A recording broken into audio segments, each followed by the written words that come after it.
Hey, what's up, everybody? I'm gonna try to the best of my ability to really explain this shit since a lot of y'all do not understand what I'm talking about. This is Ball, B-A-A-L. His name is Ball. I've spoken to him. I swear to God on my soul, whatever you want me to swear on, I will. I've spoken to him. I've seen him. He's shown me visions. This is Ball right here. He's like Moloch. He's a pre-Christian deity. He's a celestial being. He's a what you would call a demon, right? And he's all about sacrifice. He's all about ego, things like that. That's what he is about. That's his energy. He's demonic in nature. I use demonic energy. I don't worship demons. You know what I'm saying? Like, look at this Wendigo. I'm not cool with it.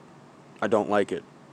I have the right to not agree with this lame philosophy of, oh, do as thou wilt and fucking sacrifice everything and all this bullshit. Whatever, dude. Believe that over there. I don't want you near me and my energy.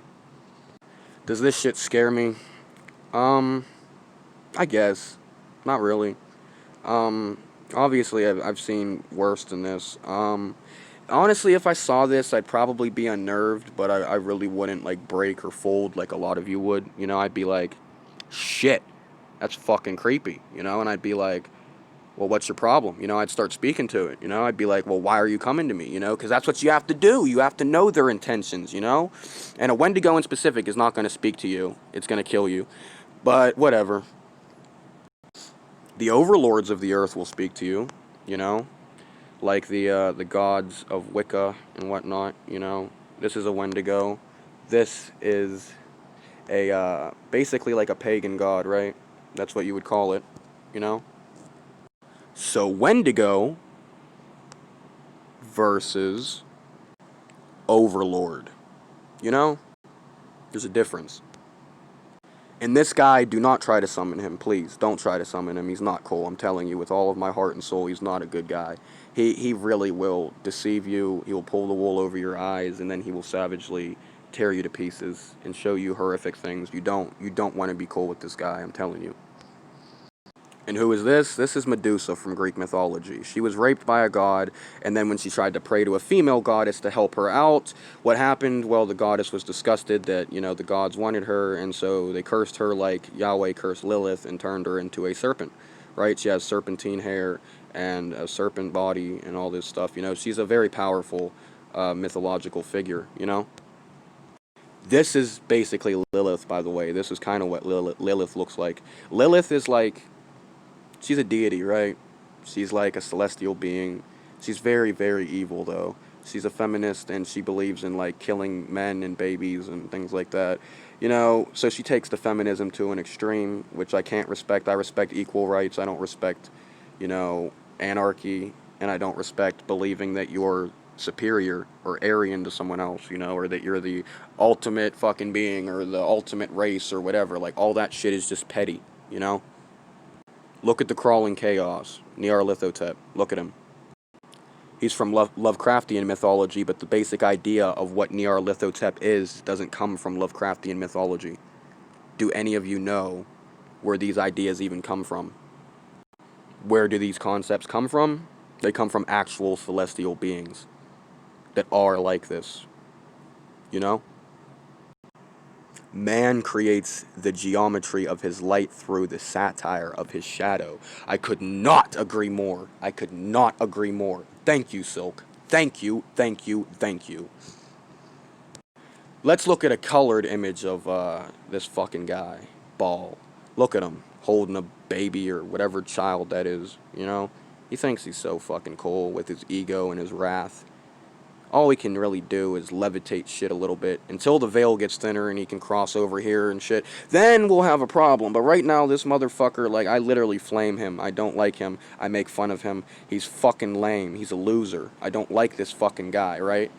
I don't like him, you know? I don't like him either. That's Iblis slash Shaitan from the Quran and the Bible. That's Satan, right? That's what you would call Satan. And what is this? This is a female version of Pinhead. I really like this. This is interesting.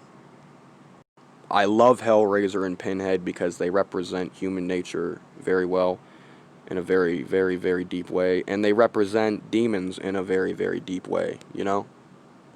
I'm most likely going to get more tattoos, one of which will probably be for the Cenobites. I already am going to be getting tattoos for XXXTentacion, Juice World, some of my other inspirations, and, prophets and whatnot. And I'm going to get my father, rest in peace, my father's name, and death date. I already have his initials on me, which are the same as my initials. I'm just going to get his death date under it. And I'm going to be getting the Joker at one point, Michael Myers at one point, Pumpkinhead probably at one point. And I'll definitely get Hellraiser probably at one point. Pinhead is an important character in my opinion, a very important character. He represents Baphomet. He represents Satan, Lucifer, whatever you want to call him, Iblis, Shaitan, Azazel. Whatever you want to call these entities, the Cenobites represent them. It's like humans creating fictional entities using real life concepts. The black eyes, that's interesting. Look at this and then look at this. Hold on. You see the difference? Do you see the difference? See, this is, I don't know exactly. It was rumored to be a picture of Hellraiser from the remake, but that was like debunked or whatever, and it was apparently in Fangoria or something. Look, Fangoria, whatever, I don't know. But it's cool, right? And his eyes are white or bluish. They're pale, right? Here they're black. See, this is important with real life celestial beings. Let me teach you something real quick. They don't always look like this. They don't always look demonic in nature. Look. This is from the Lords of Salem, in my opinion, a masterpiece. Not all of you like it. You don't have to. It's just a film full of a lot of symbolism and a lot of twists and turns, and you have to know your mythology and religious philosophy in order to actually understand it. Like this right here is the antithesis to the Virgin Mary, played by Sherry Moon Zombie, Rob Zombie's wife. And it's a beautiful image. And let me show you something. Look. She looks like an angel, does she not? That's because, like I said in my song, demons come to you as angels of light. They don't come to you always as these horrible beings. They will show you that if you can handle it, or if you can't handle it and they're trying to break you. Either way, they can show you their demonic forms and shit. They have many forms, just like, the concept of Nyarlathotep revolves around the fact that he can shapeshift and take different forms and all that, like reptilians or whatever.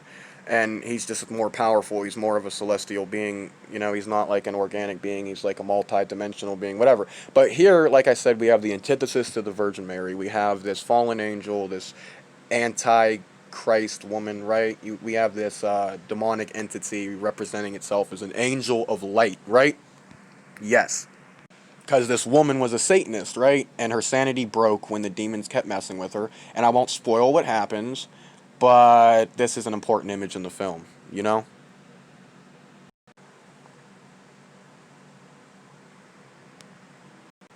I resonate with this image very much so. I grew up with this movie. I grew up with the original Halloween, but also all the other Halloween movies up until like 2007, whatever. And then after that, I grew up and started watching the other Halloween movies and shit. I did like the 2018 one. I do like Rob Zombie's Halloween a lot, actually. It's very twisted and disturbing, and it explains human nature very well. And the pack mentality and the loner mentality, and how Michael's basically like a wolf, right? Beware, whatever, and like how Dr. Samuel Loomis in the movie, he says, I think he says it like this. He goes, he has the trust and tameness of a wolf. I love that quote. I love whenever he says, these eyes will deceive you. These eyes will destroy you. These eyes, human eyes. He says, they will take from you your innocence. And I resonate with this. I do. I honestly do. I don't need to lie about it. Y'all got whatever religions y'all believe in. I believe in spirituality, and this image is what I resonate with right here. Y'all don't even know what Samhain is. Some of y'all might. Tell me what the Curse of Thorn is. Tell me what Samhain is. Tell me about the Druids. Y'all don't know. Some of y'all might know. It's whatever. I like this image. It represents the corruption of innocence.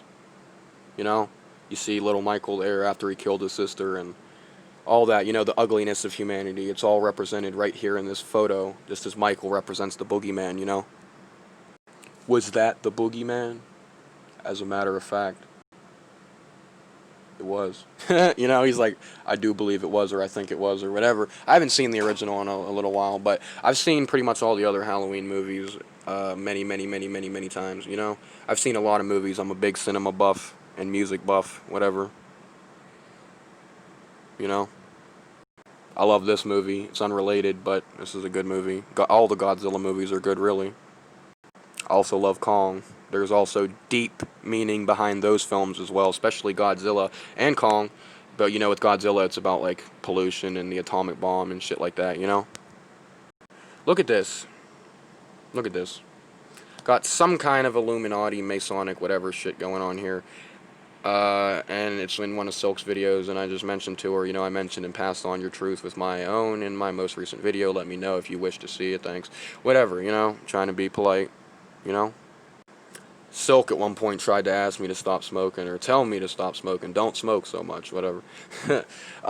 Okay, how shall I respond to this? It's a coping mechanism for me. I self-medicate a lot. I don't need to lie about that, you know? I do need to quit smoking, like, tobacco leaves and, you know, rolling with them and all that shit, but I don't think I'll ever quit smoking weed, you know? Like, I don't really care. It's whatever. No disrespect, of course. I very much so do value your opinion and my own health, but at the same time, you know, so whatever. So a lot of you have been talking to me about reptoids and reptilians and whatnot, you know, but a lot of you don't actually know much about the reptoids or Dracos or anything, you know, so whatever, you know. Let me teach you something. This is all you really need to know.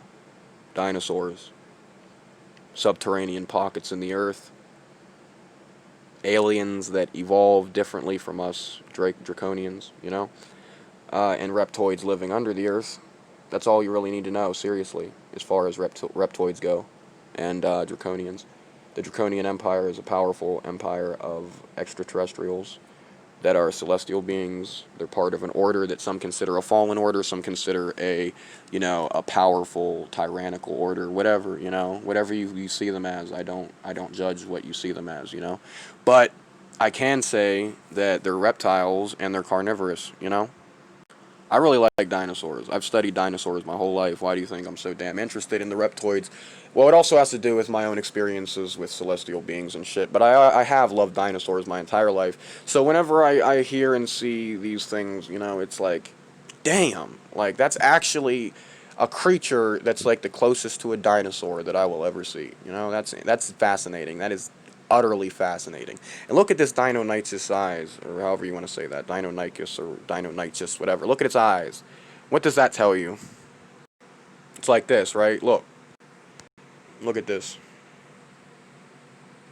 Did they have feathers? Maybe.